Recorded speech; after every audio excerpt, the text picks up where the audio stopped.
안녕하세요. 이번 시간에는 진짜 제가 요새 좀 재밌는 얘기 들었어요. 제 졸업생들이 되게 많아졌잖아요. 그래서 거의 한 졸업생들이 한 500명? 500명은 되지 않을까 싶은데, 근데 그 4, 500명은 될 것 같은데, 근데 아무튼 그 졸업생들 중에 이제 사람을 뽑는 친구들이, 저희가 옛날에 팀노바 이력서를 공개를 했었잖아요. 그리고 공개를 하니까, 그 이력서 공개하고 연봉 7천 받은 친구 이력서 다 공개하고 스택도 공개하고 그랬었잖아요. 근데 진짜 잘하거든요, 그 친구.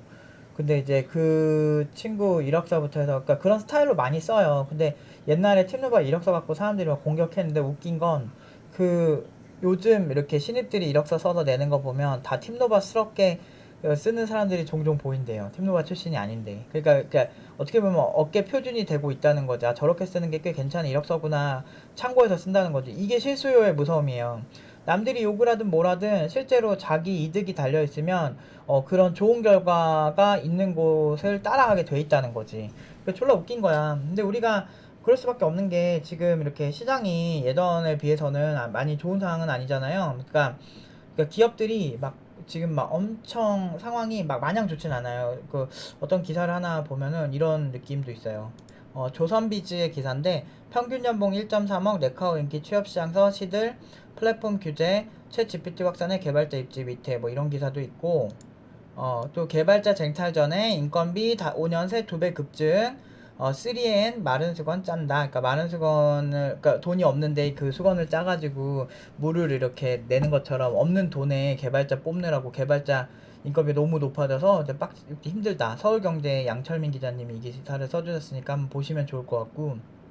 그러니까 이런 정도로 그러니까 예전에 막 환호성 지르고 이번에 또 얼마가 늘었네 막 이렇게 했던 기사에서 요즘의 기전은 뭔가 이렇게 개발자 인건비도 비싸졌고 쉽지 않다라는 건데 근데 그 와중에 또 기업들은 또 창업도 해야 되고 기업을 유지해야 되기 때문에 이제는 가성비 개발자를 뽑으려고 하는 것 같다는 거죠. 그럼 가성비 개발자는 어떤 개발자일까? 그러니까 팀노바에서 항상 지향하는 개발자인데 뭐 엄청나게 초고수 개발자를 2년 만에 만들어낸다 그건 개소리고 그건 있을 수가 없는 일이고 저는 이렇게 위선 같은 거 안 떨어요. 저는 뭘 하든지 명확하게 내가 약속한 거 지키려고 노력하는 거고 그래서 모든 친구들이 2년 동안 5천 미만이 아예 없었던 거고 연봉 8천이 2명 나오고 7천이 2명 나오고 6천대가 대여섯 명 나오고 이게 괜히 나온 게 아니거든. 제 나름대로 정말 최선을 다해서 2년 동안 그렇게 한 거거든요.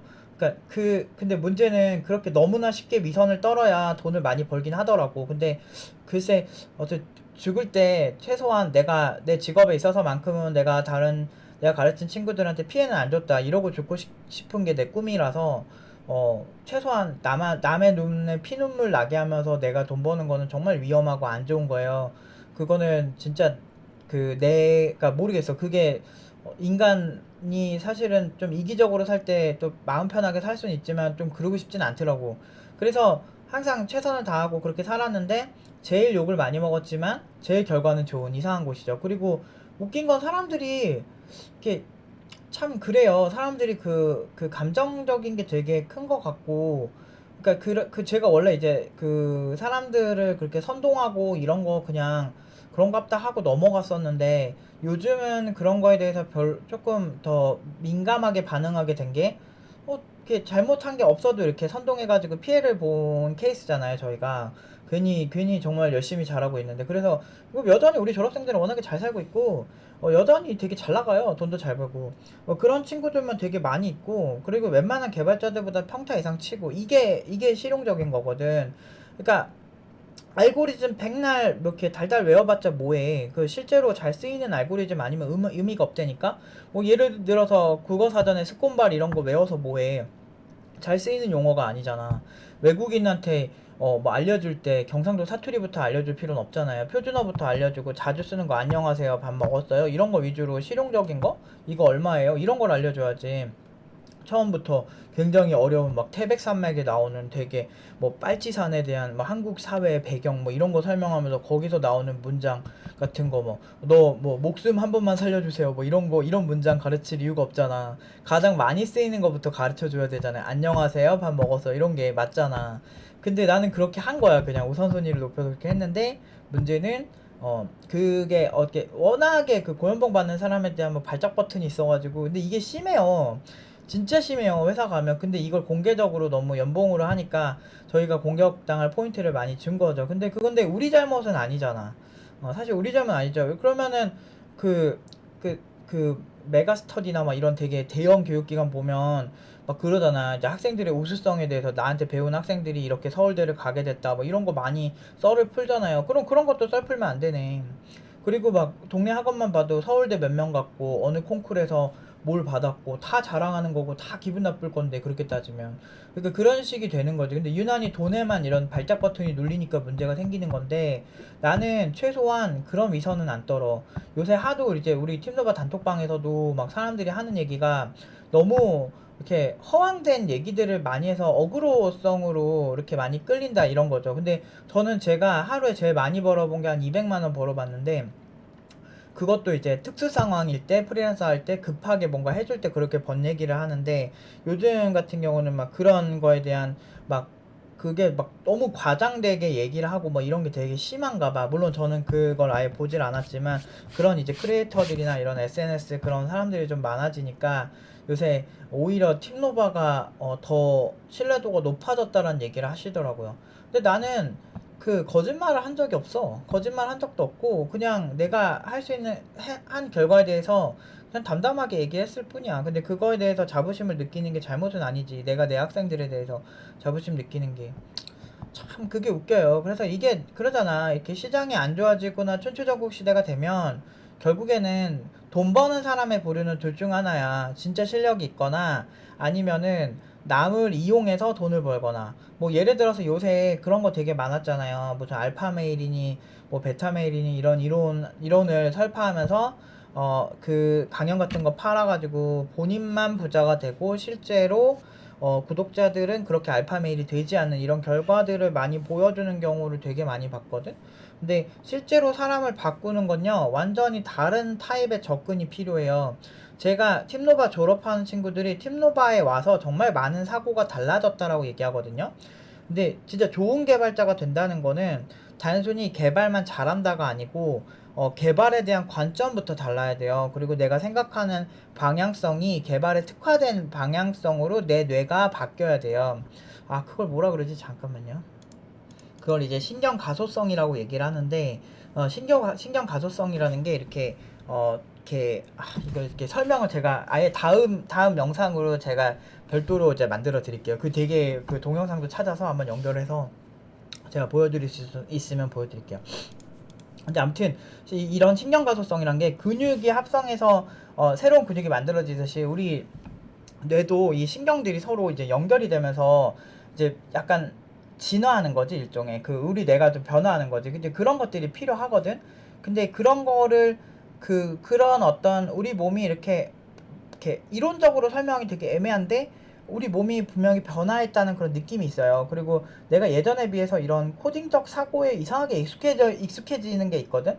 그렇게 피지컬을 조금씩 이렇게 레이어를 조금씩 이렇게 겹겹이 쌓여가면서 레이어가 겹겹이 쌓여가면서 이제 발전을 하는 거거든, 원래. 근데 그런 어떤 실질적인 부분에 발전을 시키는 거는 어떤 뭐 커리큘럼 뭐 자바를 가리키든 PHP를 가리키든 그런 문제가 아니야. 그러니까 이거는 사실 되게 설명하기 항상 답답하거든요. 이게 내가 생각하는 걸 정확하게 전달하려면 비슷한 공부를 많이 해보거나 비슷한 경험을 많이 해봐야 아는데, 확실한 건 내가 병역 특례를 할 때 그 지금은 엄청나게 다 성공 되게 많이 한 친구들인데 막 몇십억에서 몇백억씩은 다 갖고 있을 거예요. 그런 사람인데 엄청 성공한 사람들이 몇 명 있어요. 그 당시에는 그냥 학생이고 20대 막 초중반의 학생들이었는데, 근데 이제 그때 본 친구들 중에 성공 제대로 한 친구들 아무튼 엄청 유명해졌더라고. 근데 이제 그런 친구들도 보면은 그 묘한 특유의 그런 이렇게 얘기를 해보면 묘한 그 집중력, 아, 이 친구 집중력이 굉장히 좋아졌구나, 좋은 상태구나라는 게 있어요. 이렇게 사람들 이렇게 만나보면 응용 2단계 학생들 중에도 기초 때 보여지지 못하던 되게 그 어떤 그 발표할 때 집중력이라든지 그 어떤 이걸 묘사해 가서 이렇게 집중해서 끌고 가는 능력 자체가 완전히 달라진 걸 많이 보거든. 제가 좀 예민한 성격이라 그 사람들 관찰하는 거가 제 평생 직업이기도 했고 20년 가까이 해오기도 했고 그러다 보니까 이 친구 변화하고 있다라는 걸 많이 느낄 때가 있어요. 근데 그게 이게 막 말로는 잘 설명은 안 되는데 그러니까 보면 알아요. 그러니까 보는 친구들 알아요. 그러니까 팀노바 졸업생들 보면 사람들이 여기 졸업생들은 원래 멋있었나 이렇게 생각할 경우 되게 많은데 기초 때 모습은 절대 안 그랬거든요. 저는 그 친구들 같이 수업했던 영상 다 갖고 있으니까 다 알죠. 그러니까 이게 되게 뭐 말로는 설명할 수 없는 그런 것들이 있어요. 그러니까 인간이라는 게 그만큼 복잡하고 인간이 어떤 특정 무언가에 그 적응하고 그걸 이겨나가는 그 무언가 그 묘한 그런 감각들이 있어요. 근데 그런 거는 실제 경험해서 경험적으로 아는 거거든. 우리 몸이 기억하는 신체 기억이라는 것도 있거든. 그러니까 그런 것도 아직도 되게 명확하게 밝혀지진 않았는데 예를 들면 이런 사례들이 있거든. 뭐 이렇게 내 뭐 생전에 마라톤을 하던 사람의 장기 이식을 받았는데 그 마라톤을 전혀 안 하던 장기 이식 받은 사람이 갑자기 마라톤을 하고 막 그렇게 바뀌더래. 그러니까 이게 어떻게 보면 그 몸이 그런 행위들이 땡길 수도 있다라는 거죠. 그러니까 그런 것처럼 뭔가 아직은 설명되지 않는 그런 어떤 우리 몸이 가진 그 가능성, 우리 몸이 변화하면서 얻게 되는 그런 여러 가지 보너스 같은 게 있거든. 근데 그런 거에 항상 집중을 하고 있거든. 근데 문제는 그렇게 해서 내가 결과가 안 좋으면 돌팔이겠지. 근데 결과 좋잖아. 그리고 많은 사람들이 되게 싫어하고 질투하면서 실제로 따라하잖아. 그러면은 그냥 질투하지 말고 그냥 같이 잘 가면 되는 거 아니야? 근데 왜 그렇게 사람들이 이렇게 못되게 굴었을까? 이런 생각이 좀 들기는 해. 근데 뭐 어쩔 수 없지. SNS에 뭐 유명한 글이 있었는데 그건 나중에 또 언급을 한번 해보도록 할게요. 아무튼 어, 우리가 왕도는 없어요. 계속 얘기하지만 제가 항상 학생들한테 얘기하는 게 여기 명문대생들 뭐 세계적인 학교 많이 왔어요. 사실 많이 왔었고 고졸들도 엄청 많이 오고 막 그런데 웃긴 거는 고졸이건 세계적인 학교 나오건 결국엔 시간을 충분히 많이 쓴 사람이 그냥 잘하더라. 이게 그건 객관적인 사실이에요. 그 중간에 멘탈 나가서 필요 충분 조건인 시간을 채우지 못하는 경우가 많지. 실제로는 시간을 잘 쓰신 분들이 잘하는 경우가 많더라. 이게 진리입니다. 그래서 오늘도 힘드셔도 빡세게 우리 빡코딩 합시다. 오늘 여기까지 하도록 하겠습니다.